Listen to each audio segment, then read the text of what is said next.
27 जून से लेकर 2 जुलाई तक तकरीबन करीब 5 दिनों में फ्रांस में भड़ी हिंसा ने फ्रांस को इमरजेंसी की तरफ ढकेल दिया है। फ्रांस में 1311 लोगों को जेल में डाल दिया गया है। 1350 कार, बस, ट्राम आदि को प्रदर्शनकारियों ने आग के हवाले कर दिया है।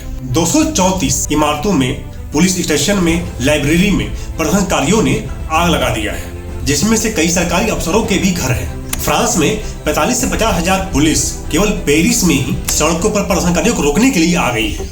France has been rocked by massive protests. The good news then is that the protests seem to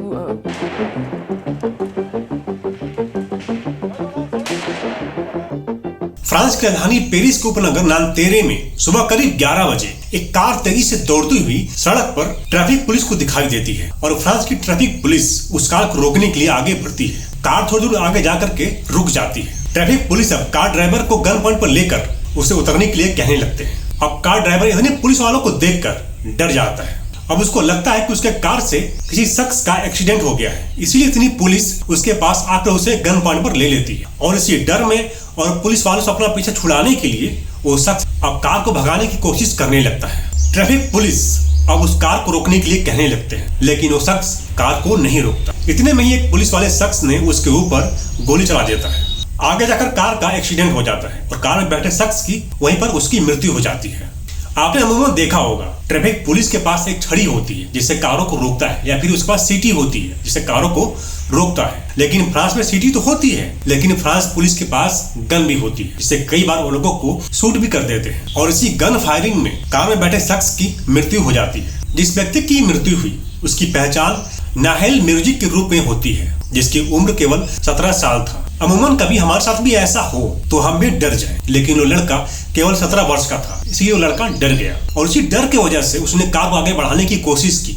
थोड़ी दूर कार आगे बढ़ी ही थी कि उसको एक पुलिस वालों ने गोली मार दी और इसी गोली लगने की वजह से कार आगे जाकर के उसका एक्सीडेंट हो जाता है और इस एक्सीडेंट में उस लड़के की मृत्यु हो जाती है। गोली मारने की ये वीडियो एक सीसीटीवी कैमरे में कैद हो जाती है। जैसे ही वीडियो सोशल मीडिया पर अपलोड होती है, देखते ही देखते इसके व्यूज करोड़ों में हो जाते हैं और इस व्यूज बढ़ने के साथ ही साथ अब फ्रांस के लोग सड़कों पर उतर जाते हैं और इन लोगों में खास करके यूथ सबसे ज्यादा सड़कों पर होते हैं। फ्रांसीसी अधिकारियों ने दावा किया है कि 27 जून की जब पहली रात को जब ये घटना घटी थी, उसके रात में ही हजारों की संख्या में लोग सड़कों पर उतरे और 40 कारों को आग के हवाले कर दिया और इस प्रदर्शन में पुलिस कर्मियों के साथ उनकी झड़प होती है और इसी झड़प में 24 पुलिसकर्मी जख्मी हो जाते हैं।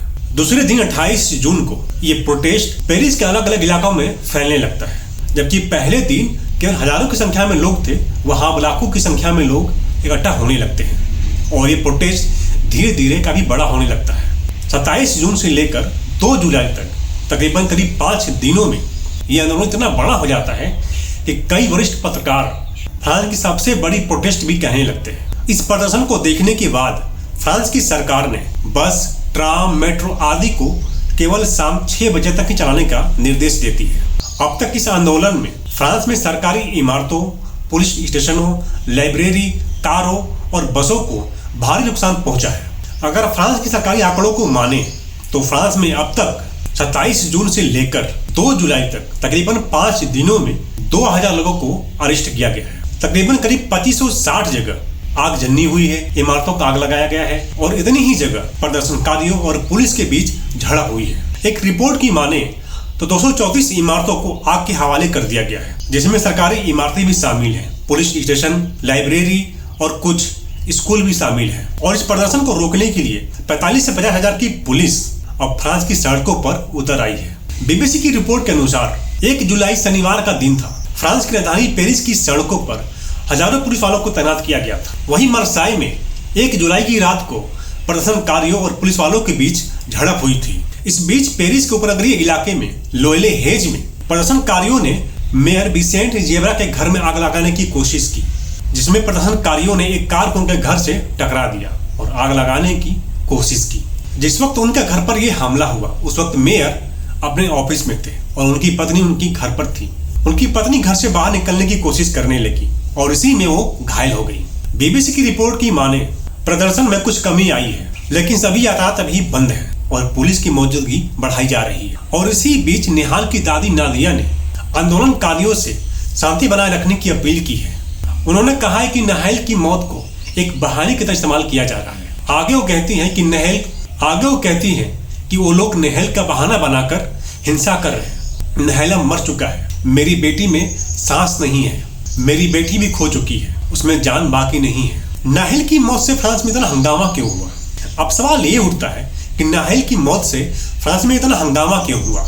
एक रिपोर्ट के अनुसार फ्रांस में 2022 में 13 लोगों को ट्रैफिक पुलिस ने गोली मार दिया था, जिनसे उनकी मौत भी हो गई थी। और 2023 की अब तक की ये दूसरी घटना है। शायद यही वजह रही होगी कि इतने लोग सड़कों पर आ गए थे। अगर प्रदर्शनकारियों की माने तो उनका कहना है कि फ्रांस की ट्रैफिक पुलिस आपका रंग, आपकी जाति, आपका नस्ल, आपका धर्म देकर आपको गोली मारती है। नेहाल मिर्जुक था कौन? नेहाल टेकअवे डिलीवरी बॉय का काम करता था। वो अपनी माँ का इकलौता संतान था, अपनी माँ का इकलौता सहारा भी था। नेहाल डिलीवरी बॉय का जॉब करने के साथ ही उसे रग्बी खेलना बहुत पसंद था और वो पिछले 3 सालों से पायरेट्स ऑफ नांतेरे नामक क्लब का एक्टिव मेंबर भी था। नाहेल जिस क्लब का एक्टिव मेंबर था, उसके प्रेसिडेंट ने बताया कि नाहेल बहुत ही ऊर्जावान लड़का था और उसमें आगे बढ़ने की काफी ललक थी। वह किसी भी आपराधिक गतिविधियों से खुद को दूर रखता था। फिलहाल जिस पुलिस वालों ने नाहेल के ऊपर गोली चलाई वह पुलिस की हिरासत में है, लेकिन इतना बड़ा प्रदर्शन किसी भी देश की आर्थिक स्थिति के लिए बहुत ही बड़ा गहरा संकट खड़ी करती है। और साथ ही साथ इसके कि किसी भी देश को इतना बड़ा प्रदर्शन, इतनी बड़ी आगजनी उसको कई साल पीछे धकेल देती है।